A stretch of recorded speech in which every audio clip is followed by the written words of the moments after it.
Dossier 3. En 1999, un rapport nommé Les OVNI et la défense. Et du coup, à quoi doit-on se préparer? L'association Cometa, composée de hauts responsables militaires, scientifiques et experts en aéronautique, ce document communément appelé rapport Cometa est l'un des plus sérieux jamais produits sur les ovnis en France. Il explore plusieurs implications, des phénomènes aérospatiaux non identifiés, PAN, pour la défense nationale et met en avant l'hypothèse extraterrestre comme explication probable pour certains cas inexpliqués.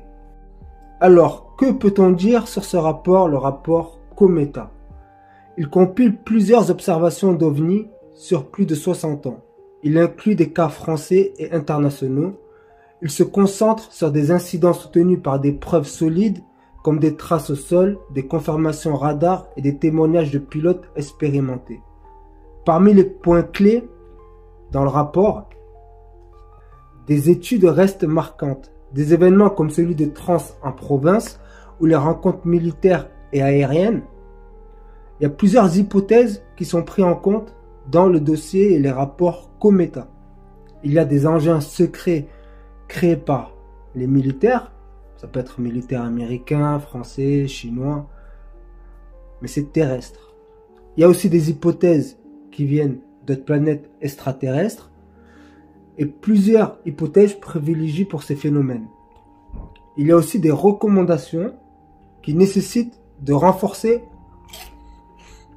la collecte de données, de coordonnées, de recherche scientifique et préparer une éventuelle réaction en cas de contact. Public dans ces rapports, il y a des rapports aussi, on va dire, des phénomènes terrestres, mais non identifiés, qui ont été transmises par les parties qui ont fait ces expériences ou qui ont mis ces vaisseaux. Les hautes autorités françaises, notamment au président et au premier ministre, mais n'ont reçu aucune réponse officielle. Cependant, le rapport a suscité l'intérêt des médias, relancé le débat sur les ovnis en France. En ce qui concerne le rapport Cometa, il reste une référence majeure pour l'étude des ovnis en France. Il illustre une démarche méthodologique sérieuse et souligne l'importance de traiter ces phénomènes avec rigueur et anticipation.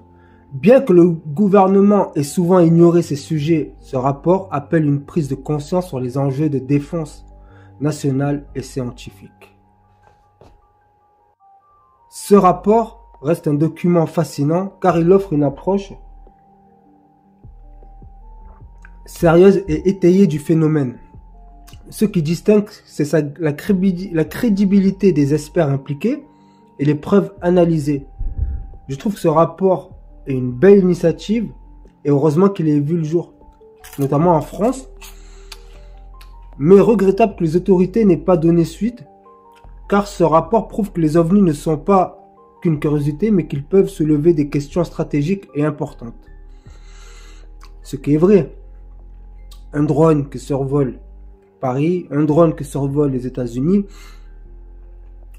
ça serait bien de savoir d'où vient ce drone, d'où il passe, parce que il peut prendre notamment des informations importantes sur des bases militaires, ou voler des données, ou autre, on ne sait pas.